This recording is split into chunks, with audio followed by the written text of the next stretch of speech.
En el video de Undead Unlock, lean Undead Unlock, mencioné que en la actualidad he seguido gran cantidad de obras, entre las cuales mis tres favoritas son el propio Undead Unlock, lean Undead Unlock, Jujutsu Kaisen y la protagonista de este video, el manga Dandadan, creado por Yukinobu Tatsu.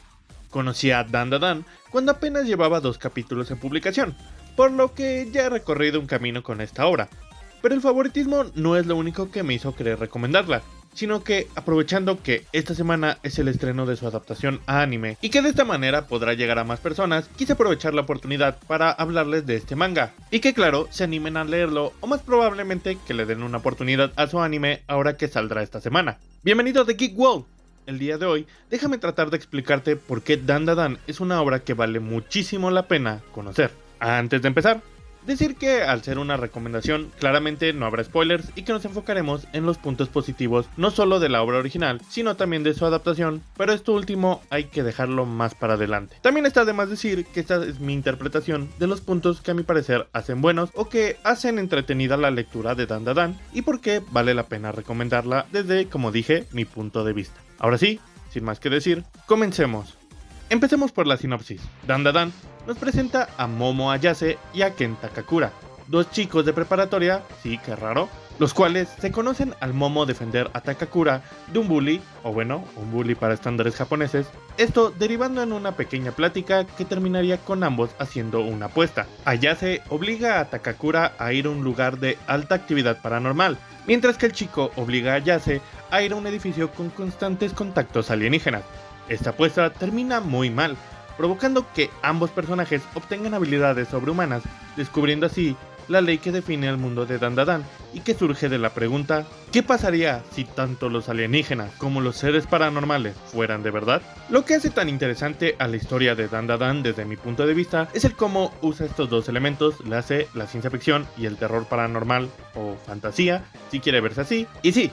yo sé que esta mezcla entre fantasía y ciencia ficción no es algo raro. Muchas obras han usado esto y por tomar un ejemplo muy famoso del medio de Dandadan, tenemos a Dragon Ball, que logró crear un mundo donde lo fantástico y sobrenatural se lleva de la mano con temas de ciencia ficción. Pero mientras que en muchas de estas obras los elementos mencionados sirven más que nada con la intención de aportar a la construcción del mundo de manera que sea lógico los eventos que veremos, en el caso de Dandadan estos son la espina dorsal de la serie y funcionan como los protagonistas de la historia, haciendo que más bien sea necesario que la trama se mueva entre las tramas de ficción y la de fantasía paranormal. Pero si bien esto que dije realmente solo es la base que forma el argumento de Dandadan, ¿qué es lo que hace que ambos estilos se logren llevar de la mano? Como dije, lo que es interesante de este tema es cómo esta obra no usa estos géneros para su trama, sino cómo se les presenta al lector. Es un poco complicado el explicar esto sin hacer spoilers, pero digamos que la trama de Dandadan, por el objetivo que tienen los protagonistas, que no diré porque es muy interesante cuanto menos, pero digamos que la trama al constantemente tener que mantener a flote estas dos ideas y estar saltando de una a la otra, tiene que ingeniarse tramas que guíen a los personajes a estos dos géneros diferentes, pero sin que se sienta una desconexión entre ambas. Es aquí donde viene el mayor encanto de Dandadan. Y es que, como dije, al tener que estar saltando entre estos dos géneros, nos aporta 2 cosas muy esenciales que le agregan mucho carisma y originalidad a la trama, y el cómo el autor construyó esta historia. Por un lado, que a pesar de que este sea un manga shonen de acción, este puede usar las vertientes de sus 2 géneros principales, teniendo que irónicamente saltar a otros géneros para explorar otros tipos de historias, algunas centradas más al terror, el romance, la comedia, el drama, etc. Esto es algo que permite que cada una de las sagas tenga una trama y resolución única entre sí, ya que si bien hay arcos de esta obra que se resuelven con la acción más clásica del shonen, también puedes encontrarte con historias totalmente ajenas a esta idea, donde el mangaka tiene que encontrar otro tipo de solución o conflicto para la historia en cuestión. Esto llegando a afectar muchas veces a las peleas, las cuales se resuelven más con ingenio que con un combate clásico cuerpo a cuerpo. Estos problemas, como mencioné, se resuelven de maneras muy distintas entre sí, ya sea a través de una carrera, meter a los personajes en un juego de rol de fantasía, sí, hablo en serio, o simplemente tener un encuentro de destreza mental. Esto permite que la trama evite entrar en un ciclo de repetición de manera superficial, evitando que el espectador se canse de ver continuamente lo mismo, algo que aporta a ya no solo interesarte en el nuevo conflicto que verás, sino en otros apartados como los personajes involucrados, la locación donde se desarrollará este conflicto y a qué clase de enemigos se enfrentarán, ya que aunque parezca que estoy exagerando, cada uno de estos puntos que te dije son piezas usadas por el creador para que la construcción de un arco sea totalmente diferente a lo visto en el anterior y al anterior y al anterior, y que de misma manera también tengan que resolverse de maneras distintas. Esto así, agregando a la originalidad y creatividad que este mangaka imprime en su historia, está el hecho de que el ritmo de la misma es excelente, de manera que la impresión e intriga que te genere cada arco, por lo mencionado anteriormente, pueda permanecer de principio a fin, ya que este señor no es alguien que suele alargar de más las historias de lo que es necesario, o por el contrario, apresurarlas de más. Este mangaka es alguien que le da tiempo a ambos lados de su historia. Por un lado, como dije, hace avanzar la trama de manera consistente, sin sentirse atascado, pero también le da tiempo a la misma para pausarse y dejar que los personajes pasen aventuras un tanto más bobas y del día a día, pero evitando que estas pequeñas aventuras se sientan como un simple relleno, y más bien como una justificación para que el grupo se vuelva tan unido y que sus habilidades crezcan apropiadamente sin que se sienta puesto de repente en la trama, haciendo que ya no solo el espectador se interese poco a poco en la trama, sino en los personajes. Y hablando de ellos, bueno, antes de pasar con los personajes, vamos con un rápido paréntesis, y es que considero que otro factor que puede agregar mucho a que a la gente le interese leer esta historia es un pequeño punto extra que apela a algo más específico. Algo que le agrega mucho jugo a esta serie es que al basarse en la ufología, la criptozoología y todo lo demás que termine en logía, logra crear un montón de historias secundarias de fondo a través de guiños presentando a muchos monstruos y seres del folclore o de estas pseudociencias, tratando a través de los ojos del mangaka darles una explicación y respuesta a estos misterios reales de nuestro mundo. Aunque claro, esto a través de la lógica en el universo de Dandadan, el monstruo de Flatwood, el monstruo del lago Ness, el "has soñado con este sujeto", o el explicar por qué a pesar de todas las pruebas sobre los aliens, estos no han llegado a la Tierra, entre muchos otros más. Así que, agregándole un factor más de interés a los fanáticos de este tipo de historias y leyendas, pues Dandadan suele hacer muchas referencias, o como dije, directamente incluir a estos seres dentro de su historia. Como digo, no es algo que aporte tanto a la trama, más bien es como un punto más de interés si eres fanático de todo esto de la ciencia ficción y lo sobrenatural. Pero un detallito agradable aún así.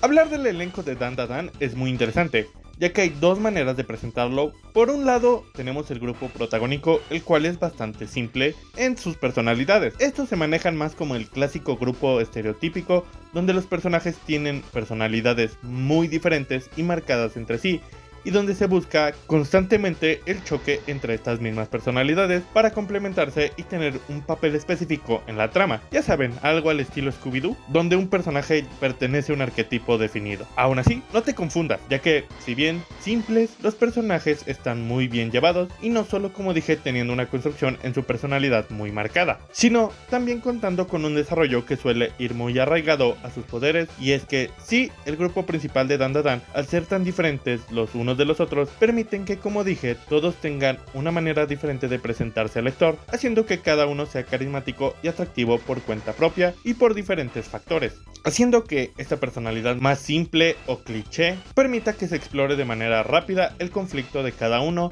y que normalmente se ven representados o se exponen al lector a través de las habilidades de cada uno, ya que sí, no solo el cómo obtienen estas habilidades, sino los propios poderes correspondientes buscan ser una extensión de cada personaje, de manera que exprese la personalidad de cada uno, o que por otro lado muestre algo más de su caracterización. Los personajes saben usar ese carisma de sus personalidades para hacer que el espectador en un inicio pueda encariñarse rápidamente con ellos, pero que una vez logras identificarlos, ahora te toque comprenderlos, ya que la mayoría de historias de estos personajes resultan ser bastante fáciles para que el espectador se identifique con ellos, haciendo que estas personalidades tan explícitas del elenco no solo sean un carisma superficial, sino que es para ir trabajando la construcción de estos personajes en su vida diaria, en su enfoque del combate, la ciencia ficción y lo paranormal. Aún así, estas historias, si bien más cotidianas o simples si quieren verse, están muy bien llevadas y tienen muchos matices detrás que le agregan bastante a los personajes. Ahora, por el lado del resto de personajes, estos al ser en su mayoría alienígenas o espectros, el mangaka, más que desarrollarlos de manera específica, en la mayoría de casos más bien desarrolla la cultura de los mismos, tratando de expresar sus personalidades, costumbres y forma de vivir en general, y que tanto se diferencian de los humanos, así agregándole mucho al mundo de Dandadan y evitando que los alienígenas o espectros se sientan como humanos con una estructura físicamente diferente y ya, sino que tengan todo un trabajo, como dije, en su cultura. Claro que también hay que recalcar que hay casos donde conocemos alienígenas con un desarrollo de personaje más específico, sin dejar de lado este factor de choque cultural. Siendo así que, si bien sencillo, Dandadan logra presentarnos un elenco de personajes y por ende de mundo o universo bastante detallado y que resulta interesante, y creo que esto es por cómo estructura el mangaka la historia,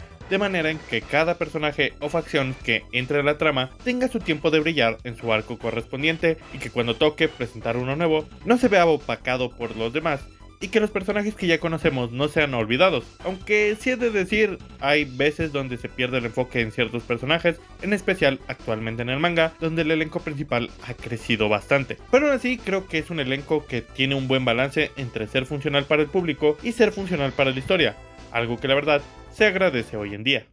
Ok, en este punto me iba a enfocar en el arte de Dandadan de manera específica, pero aprovechando que ahora hay más de una manera para conocer la historia, pues ¿por qué no aprovechamos para hablar de manera más específica de ambas? Comenzando claramente por el manga, nos encontramos con un arte espectacular por parte del mangaka, con un trabajo brutal en los fondos, los cuales están exageradamente detallados, pero que no sobresaturan la página. En los personajes, por su parte, encontramos dos tipos. Por un lado, los humanos de aspecto más normales, donde tienen el efecto Toriyama, ya que literalmente todos y cada uno tienen la misma cara, y donde el trabajo en los ropajes y detalles de los personajes, al igual que en el de sus expresiones, es donde tiene mayor peso, ya que si bien los rostros pues quedan mucho a deber, todo esto es compensado por el trabajo en el resto de apartados de los mismos, como ya mencioné, donde tanto el blanco y negro o el trabajo a color son bastante importantes y aportan bastante a distinguir a cada personaje. Esto enfocándome únicamente en los personajes humanos o personajes normales, ya que cuando trata de hacer personajes humanos con una distinción específica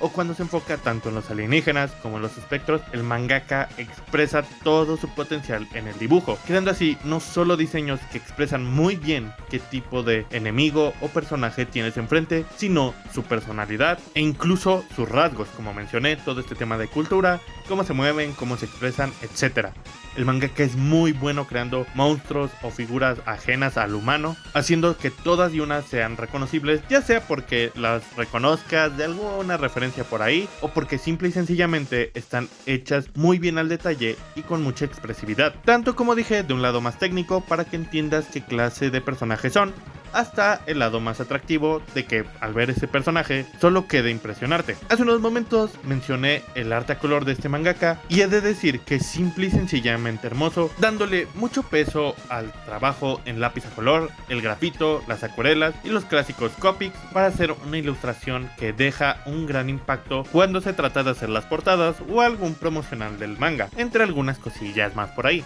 Pero volviendo al blanco y negro, no solo los personajes y el entorno están muy bien hechos, sino que también las escenas de combate y los planos de dibujo ayudan mucho al arte de este mangaka, ya que no solo agregan bastante profundidad y dinamismo, sino que también podemos ver el excelente manejo en la anatomía que tiene el escritor, siendo muy ágil al deformar a sus personajes para agregarle mucho sentimiento a una escena, ya sea de drama, acción, comedia o incluso terror, algo que hace que sientas todo un trabajo artesanal, por así decirlo, y donde cada detalle, desde el trazado hasta el sombreado, aporte a tu lectura del capítulo. Por lo que si quieres ponerte más rápidamente al día con la historia, el manga es muy buena opción, no solo porque hay varias opciones para leerlo, ya sea en digital o si eres fan del formato físico, pues al menos aquí en México están los tomos, pues vaya, físicos, sino también porque el mangaka es uno muy visual y sabe balancear muy bien entre los textos y diálogos de los personajes con el arte de manera que ninguno se sobreponga al otro, haciendo una lectura muy rápida y ligera, pero la cual seguramente más de un panel te dejará una impresión positiva capítulo a capítulo y que no dudo quieras darle alguna repasada. Ahora tenemos la adaptación próxima a salir, donde he de decir que tengo bastantes esperanzas puestas, por lo que espero que no me decepcionen, ya que para empezar, desde que se anunció qué estudio iba a estar a cargo, pues fue bastante hype para mí. al ver que iba a ser Saiyan Saru, al cual ya llené de elogios en un video anterior sobre Scott Pilgrim, y que si no sabes de qué estudio estoy hablando, solo diré que fueron los genios encargados de obras excelentes como Scott Pilgrim Takes Off, Ping Pong The Animation y tal vez su obra más popular y conocida, Devilman Crybaby. Por lo que en el apartado de la animación parece que se jugará mucho con el estilo tan característico del mangaka como lo hace Saiyan Saru en muchos de sus otros trabajos, donde se ve que se usará mucho del trazo y uso del color del mangaka, algo que de hecho podemos ver en el tráiler con el constante cambio de colores y tonalidades, al igual que el juego en los colores. Aún así, parece que se apegará mucho a la estética visual de anime moderno, donde los colores son súper saturados, con colores difuminados por encima, pero hasta lo que se ve,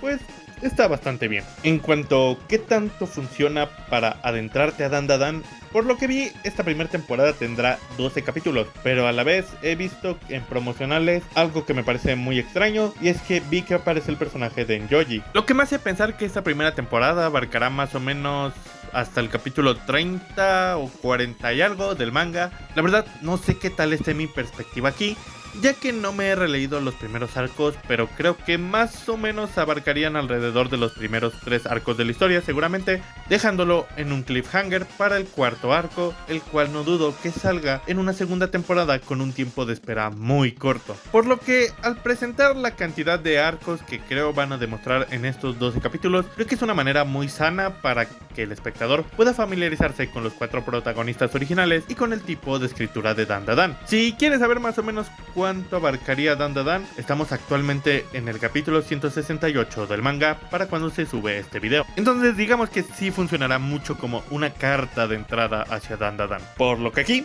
mi recomendación es que si te llama la atención Dandadan, pero no quieres ocupar tanto tiempo hasta ponerte al día, pues puedes seguir semanalmente el anime, y si es que te convence, puedes ponerte al día con el manga, el cual es, como mencioné, una lectura muy entretenida y sobre todo rápida de leer. Pero si tienes intenciones de ponerte al día con el manga, o más bien no sabes por cuál empezar, pues para mí la versión impresa es excelente, ya que dependiendo de tu rapidez al leer, pues no es algo que te tome tanto tiempo. Además que, como dije, debido al formato del manga, aporta un trabajo visualmente atractivo hacia otro sentido, que por temas de producción y presupuesto al anime le costaría mucho lograr. Entonces, más bien digamos que si quieres ver de qué trata Dandadan, veas el anime. Si ya estás interesado o ya sabes más o menos de qué va Dandadan y sientes que es tu tipo de historia, te recomiendo que leas el manga para que ya puedas echarte de una sentada todos los capítulos que ya están y ya puedas estar al día para disfrutarlo de manera más tranquila. Al final, creo que si tuviera que decir por qué recomiendo Dandadan, es porque es una obra con la que es muy fácil encariñarte. Es ligera, es muy entretenida y aún más no es una historia superficial.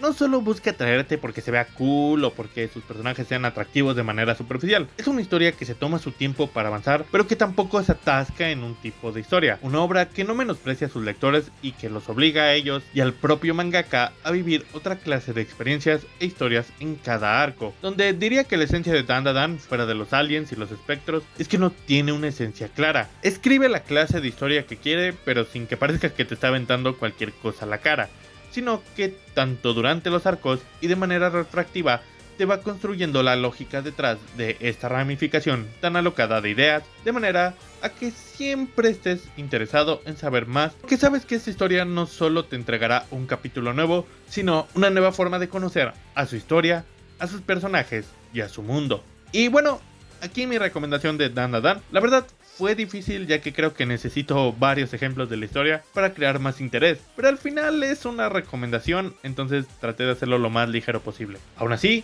espero que este video, ya sea tarde o temprano, ayude a muchos a interesarse en esta obra y que le den una oportunidad, ya que creo que en estos momentos donde el shonen no está pasando por su mejor momento a vista de muchos, una historia como esta o como Undead Unlock, a la que ya le dediqué un video en su momento, son necesarias. Historias donde la creatividad y la lógica sobresalgan, pero sin perder ese factor carisma. Y aunque tengo un poco de miedo por cómo está tratando la Shonen Jump a Undead Unlock, espero que al menos Dandadan pueda expresar esta idea de arcos que exploren más allá de lo ya contado en el shonen y que busquen experimentar con los arquetipos del género y cómo se trata a los personajes, mundo e historia, para que a futuro haya más historias que se arriesguen y se reinventen continuamente saga tras saga, ya que, como dije, creo que eso es lo que más necesita el shonen hoy en día. Sin más que decir, espero que te haya gustado el video. Si es así, dale like, suscríbete y compártelo, que así nos ayudarías un montón a que este proyecto crezca aún más. Ya para los próximos videos toca hablar del último arco de Jujutsu, el cual saldría antes de este video originalmente, pero quería esperarme al último capítulo para que no me salieran con una sorpresa. Después un video sobre Xenoblade Chronicles y para terminar esta tanda de videos hablaremos de Star Wars. Sin más que decir, les agradezco